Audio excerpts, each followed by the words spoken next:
Alright, we got a real fast one for you. I've been fucking around with this list. This Echo Doomsday list.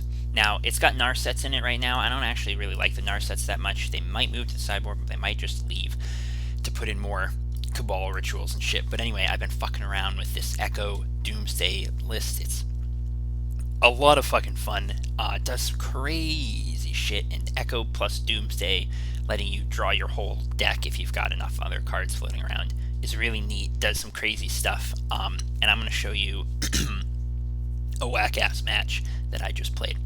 So, where are we? Gotta go here to the games.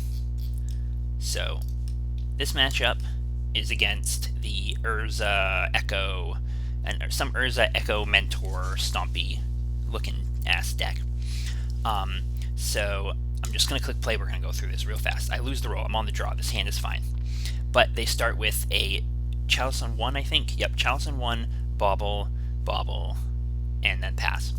So I just play my land because I'm thinking that they haven't done anything. So my best plan is to Echo next turn. It's worth noting, and I'm actually going to pause briefly here. Well, we don't need to pause. They play a lot of fucking spells right now. If I look at my sideboard, I don't have a wishable artifact hate, which maybe is a mistake. So they Echo, fuck my whole hand up, but I do have this Burning Wish still, which you'll see will come in very handy. So they play a whole bunch of garbage, and they're just fucking going. The garbage is just flowing. Maybe I'll just hit that button. We'll skip ahead a little bit. Boom, boom, boom, boom, boom, boom. They fucking light speed.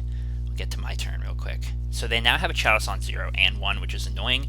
Now, it's not completely impossible that I could win through this. I do have Cabal Rituals and Tendrils in my main deck. So, and Doomsday and Infernal Contract both cost, not 0 or 1. So, while it's not outright impossible, but I am in a difficult spot. I do, however, have this handy card in my sideboard called Massacre. So we're going to go Burning Wish for Massacre. And I kill all of their monks, but unfortunately they have a follow-up Karn. Karn didn't really do anything this time. They don't have any, like, all their mana artifacts cost 0, so it would have just killed an artifact. I play the Nar set. I pick up a Burning Wish. And then they get Mycosynth Lattice, and I scoop.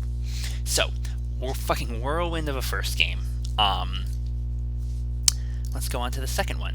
The second one was my favorite, personally. So, I keep this hand hits that fucking yeet hard.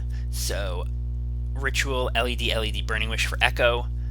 It's possible. So, one consideration there is Burning Wish for empty. And the reason I didn't do it is because it was going to make 12 goblins. And if they had a Mentor hand, they could easily beat 12 goblins. If they had a turn 1 Karn for like Ratchet Bomb or whatever, they could beat 12 goblins. So I felt like the goblins are just not that strong against this deck, and that the better bet was going to be for me to Echo with a bunch of mana floating and hope for the best. So, Echo. I unfortunately don't have enough black mana here to cast this Tendrils that I drew, so I'm going to have to Echo again. I decide not to Thoughtseize because it's not going to matter. And this time I drew plenty of mana and a Burning Wish, so I get to make a fuckload of mana, cast a bunch of spells, Burning Wish for Tendrils, and give them 18 drills right to the dome piece. So that's pretty sick. Now we'll jump to game 3. So yeah, fucking whirlwind games. This is going to be my shortest one of these videos yet. So this time they're on the play, and my hand is alright, not super duper. But fortunately they just start off with some Baubles and Mentor, which is not the most threatening start, although they are going to be drawing a lot of cards. So my Thoughtseize is useless. I decide that the best course of action for me is just to send this draw 4 and hope I draw really well. I don't. So I ponder off my pedal looking for something like a Lion's Eye Diamond, which is fortunately I find after shuffling the ponder.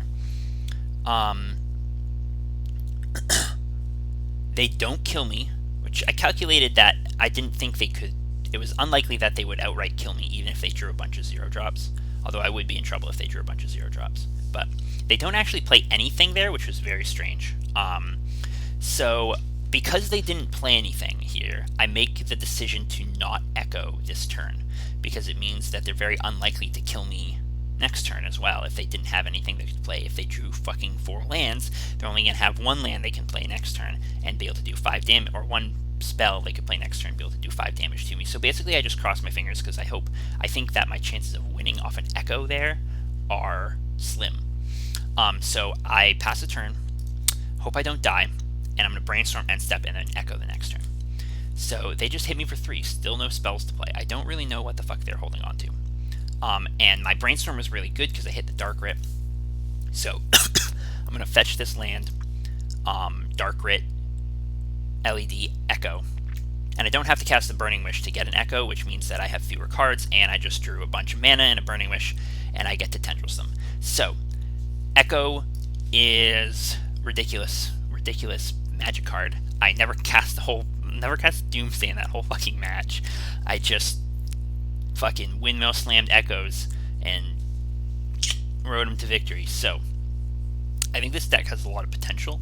The fact that I could just turn 1 kill like that, like the rate of a turn 1 kill, I haven't calculated it, but it is almost certainly higher than a normal Doomsday list. So that can be very valuable against other combo decks, non-blue decks, Chalice decks. The fact that you could conceivably, mull as low as 2 and kill on turn 1 is kind of wild. But so this deck rewards mulliganing more aggressively than the Frenzy decks do. It has some weak spots like Narset. It struggles against Narset because there's no way to see more cards without drawing cards. So you're forced to try and win with Empty the Warrens if they have a Narset on the board. There's some ways to get around that, like you could play Act on Impulse in your main deck, and that might give you some outs to Narset. It's weak to blue decks if you're trying to use Echo because you draw them 7 cards. Obviously, that's a problem. So, but it's been really, really interesting and a lot of fun to play when you get hands like that. And there are some really interesting piles you can make with Echo and Doomsday that are real thinkers, because you're kind of breaking new ground here in terms of piles. There's not really been, like, the closest analog is Time Spiral piles from fucking 2015, 2013 era of Doomsday. Several years ago when people were still sometimes playing Time Spiral in their sideboard. But even then, like, I don't know, this is much different because it's much lower resource, but you don't get to untap your lands. I don't know, it's weird, it's wild, it's fun. It gets me hard. So anyway, that's the whole video. Thanks for watching. If you want to see more of this list, I have a previous video where I was brewing it and playing some games in the practice room with it that have some interesting things going on. So yeah, check that out. Thanks for watching.